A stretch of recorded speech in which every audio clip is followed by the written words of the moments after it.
exploring the culture, the adventure, and the impact of martial arts. That's why we do a Kung Fu podcast, and I'm your host, Sifu T.W. Smith.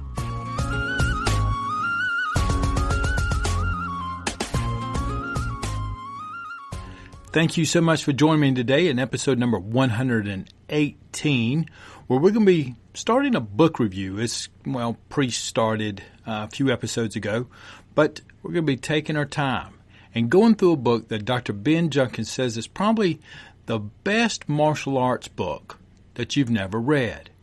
If you're a first-time visitor here to Kung Fu Podcast, welcome.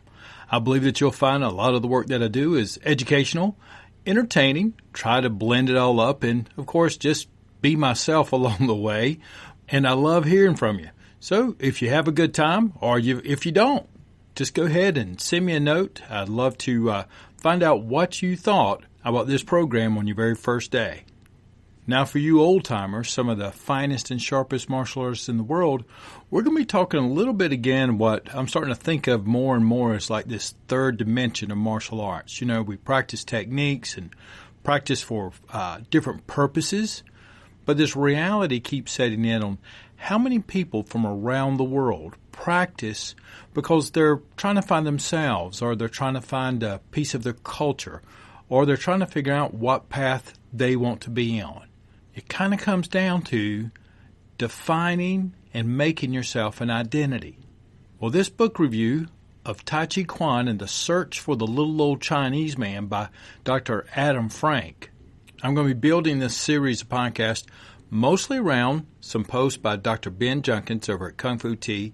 He is one of the agents of actions at Kung Fu Podcast, and you can find his website by going to kungfupodcast.com/Ben. And the essay begins with a review of the first 3 chapters of Taijiquan and the Search for the Little Old Chinese Man. It begins by saying, this may be the single best book in the field of Chinese martial studies that you have never read. This volume demonstrates both that the rigorous study of the Chinese martial arts is possible with an academic setting, and that it can contribute to the discussion of basic questions in fields as diverse as history, anthropology, urban planning, and media studies. History is a critical aspect of the Chinese martial studies, but the field touches on many other disciplines as well. Professor Adam Frank currently teaches Asian Studies at the Honors College of the University of Central Arkansas. This book emerged out of his dissertation research. Frank was advised by Deborah Kapchin and Avram Boretz, the author of Gods, Ghosts, and Gangsters, at the Anthropology Department of the University of Texas in Austin. Frank received his doctorate in 2003. I made a personal note here. During these past several months, I've been following several new Asian study researchers, many of whom teach internationally around different universities, and they really have produced volumes of works.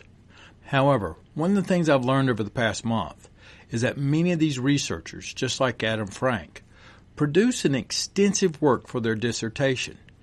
Then later, a publisher wants to get a hold of that work.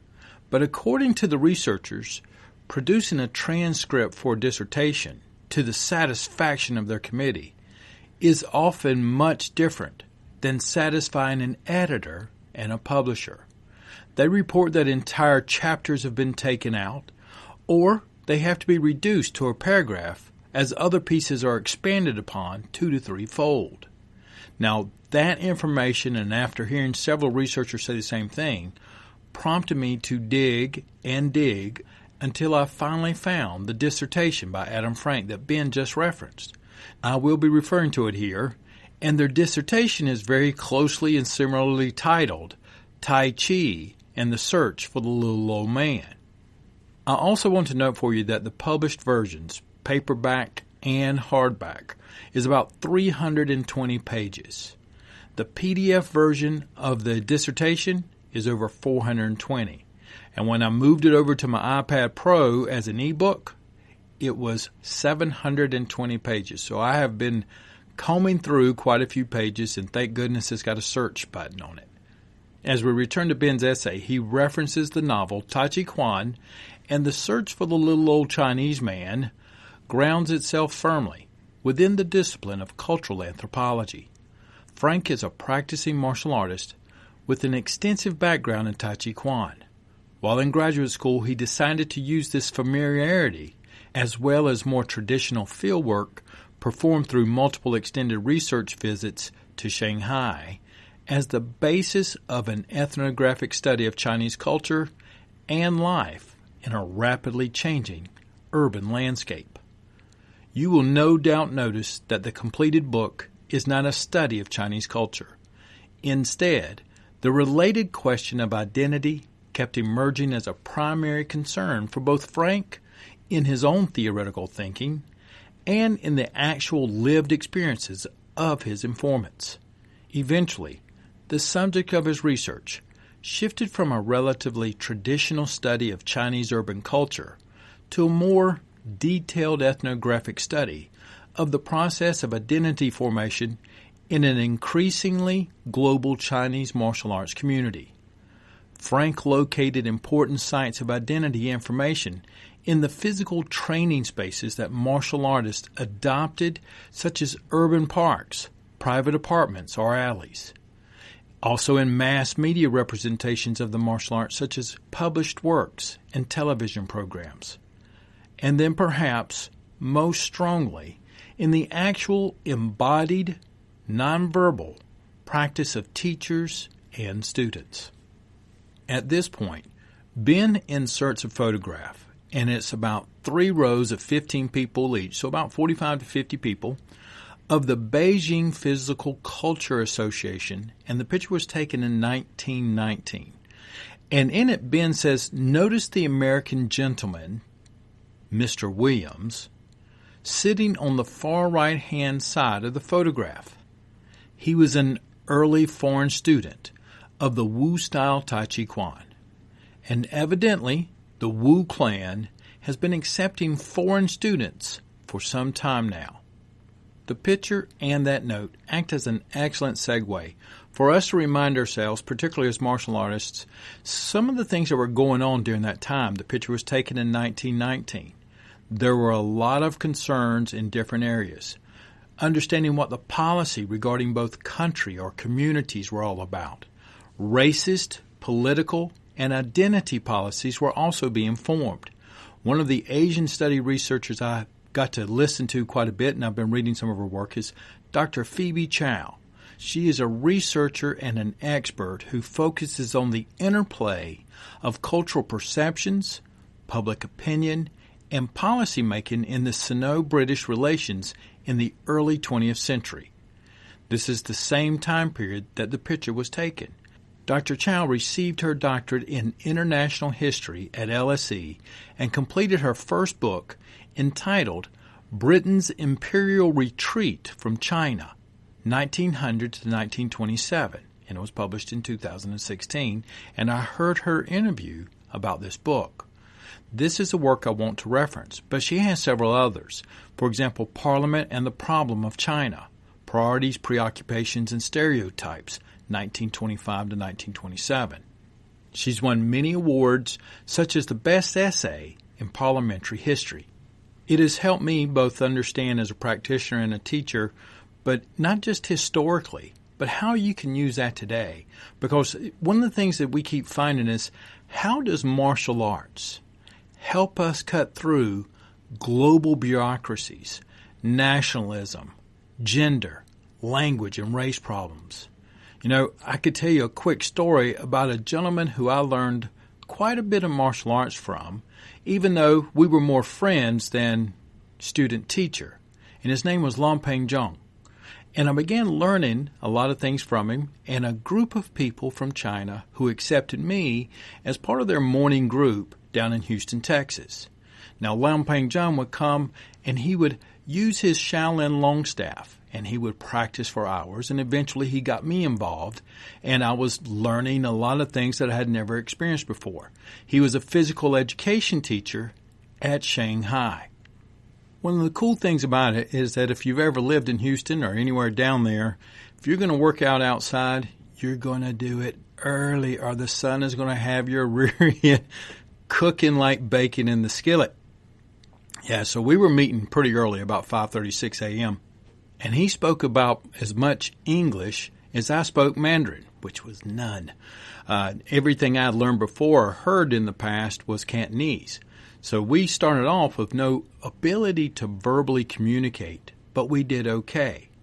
We actually, as I was learning the staff, the first word I ever learned was boo, and I learned it with bruises up and down my arms because every time I messed up, he'd slap me and he'd yell boo. So you can imagine when I went home, I found me a little Chinese dictionary over there at the store and looked it up, and it just means no.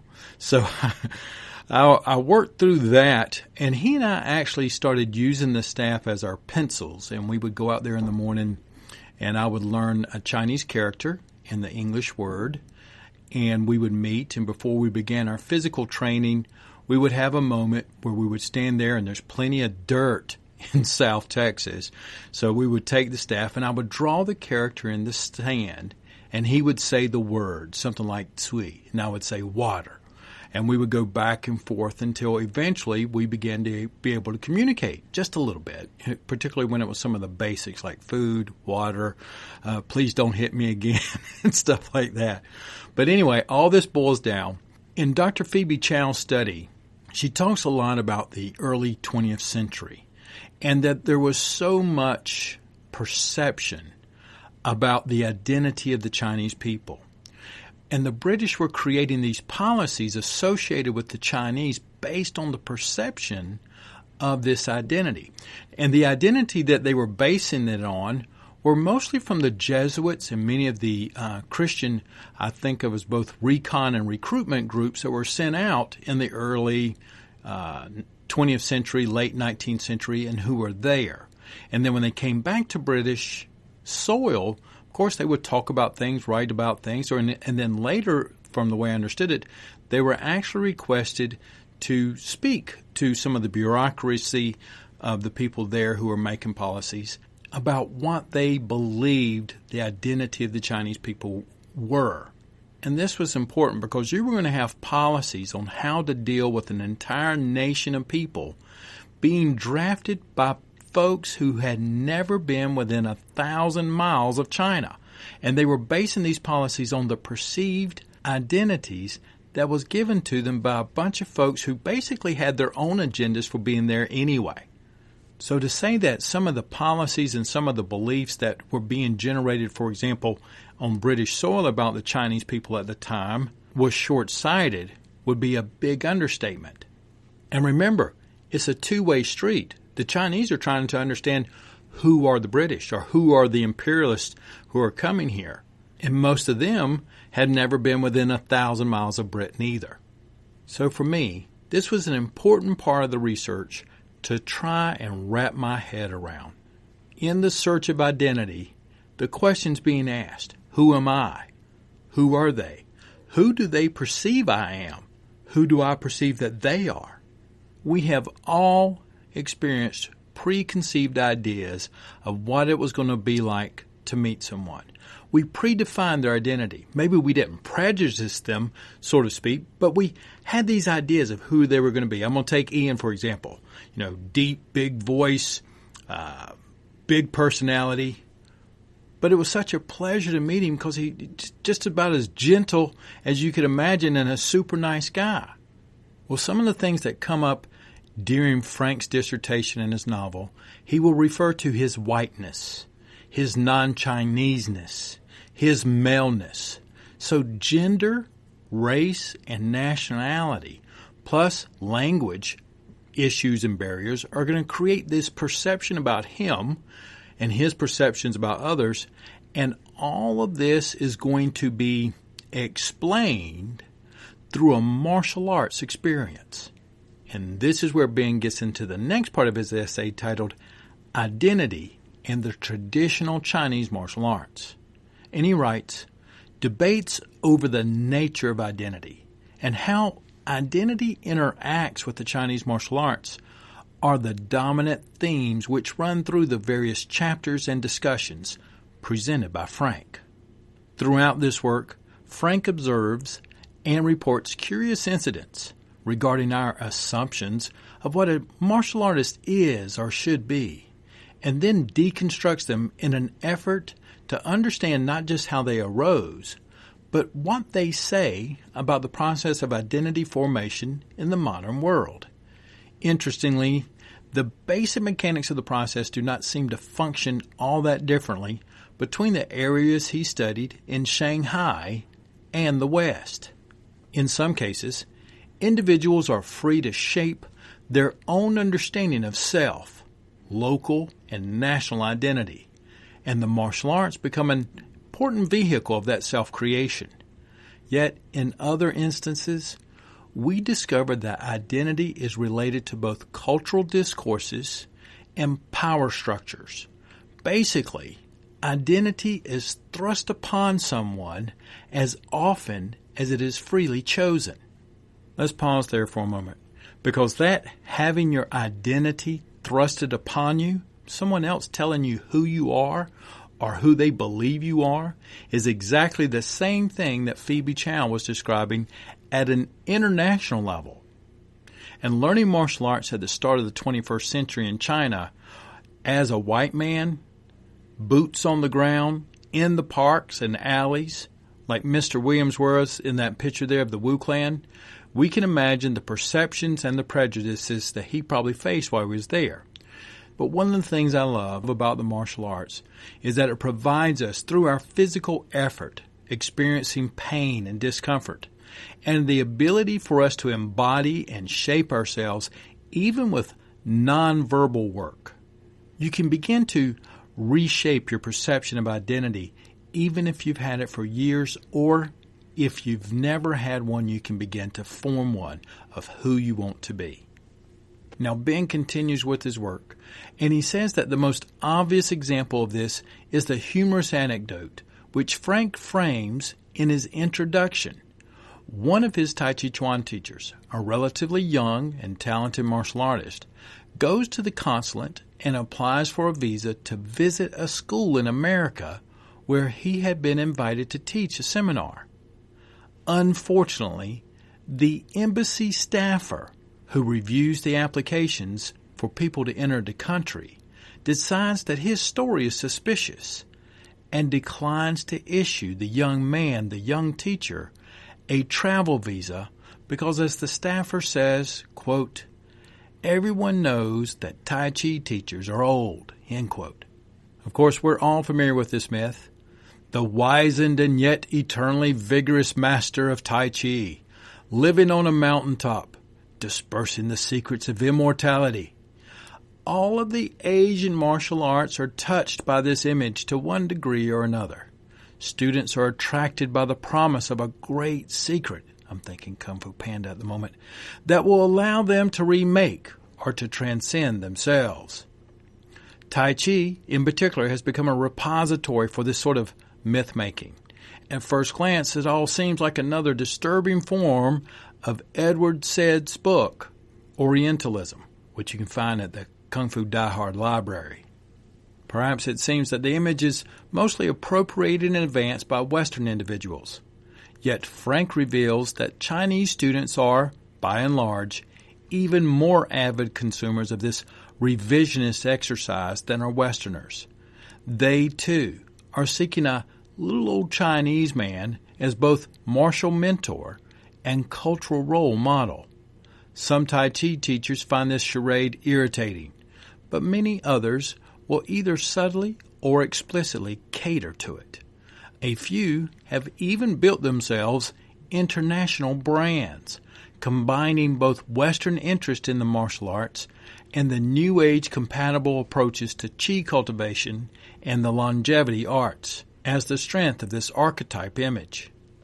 Let's pause here for a moment, and I need to get me a new button, but we're going to have this little Kung Fu martial arts service announcement.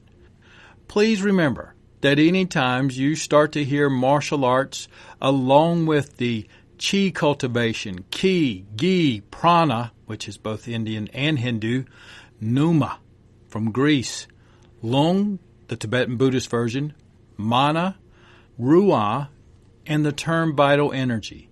Anytime you hear any of those groups and associated with martial arts, you want to start thinking about the Force and your development as a Jedi.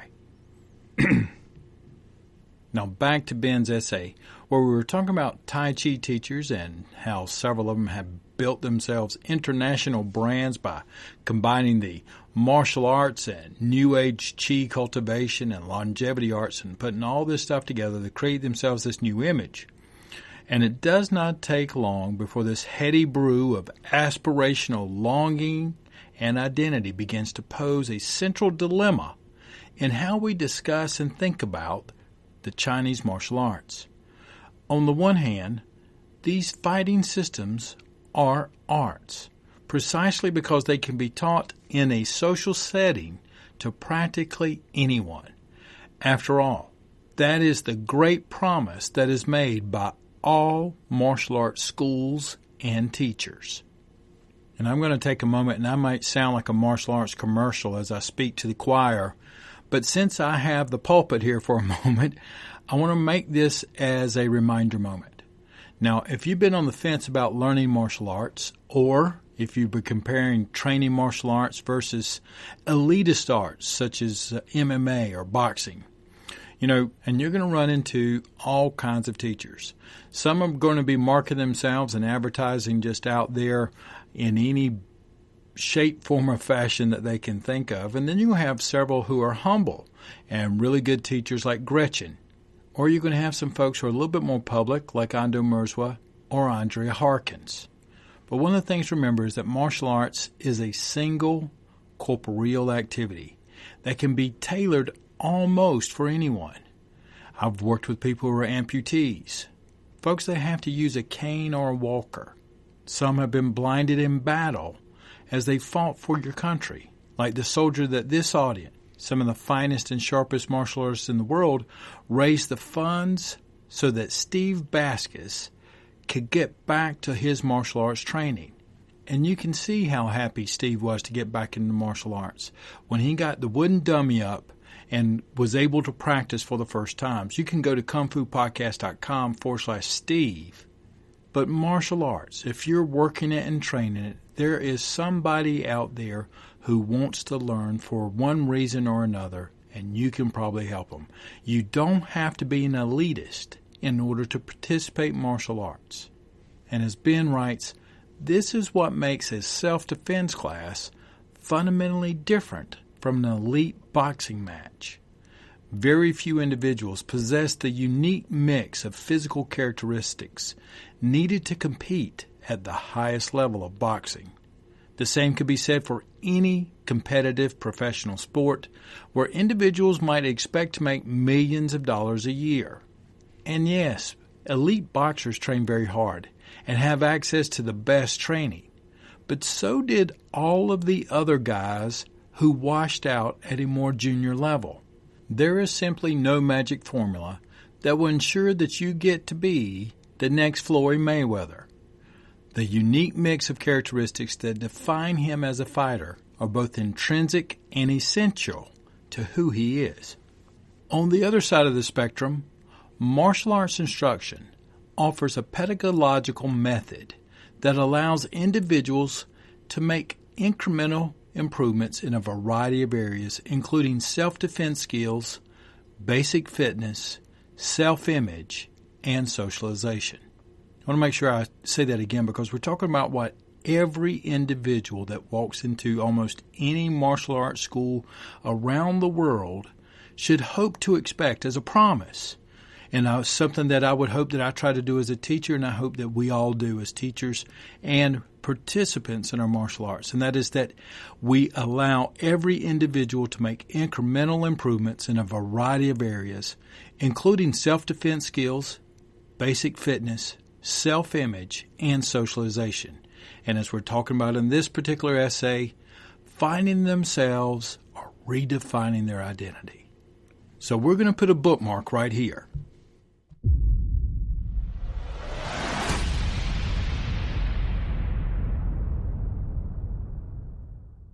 So we began with an introduction of Taijiquan and the search for the little old Chinese man. In part 2, we're going to be taking a little trip over to Shanghai and some of the parks there and learn a lot more about what Adam Frank got involved with as far as his Tai Chi teaching, how his Tai Chi teachers were lined up in the parks, and how he went about the work. What were some of the things that he faced and worked through as he was a Caucasian man learning Chinese martial arts in Shanghai?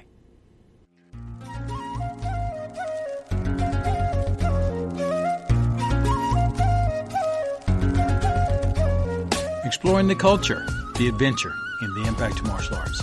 Thank you so much for joining me today in episode number 118, where we began that detailed look at the book review of Taijiquan and the search for the little old Chinese man. Make sure that if you've never been there, that you go to kungfupodcast.com/Ben and go over to the Chinese martial arts blog of Dr. Ben Judkins. It's a great place to go, and he's always been supportive of this program. I hope that you get out to have a fantastic practice, and I'll be talking with you again next week.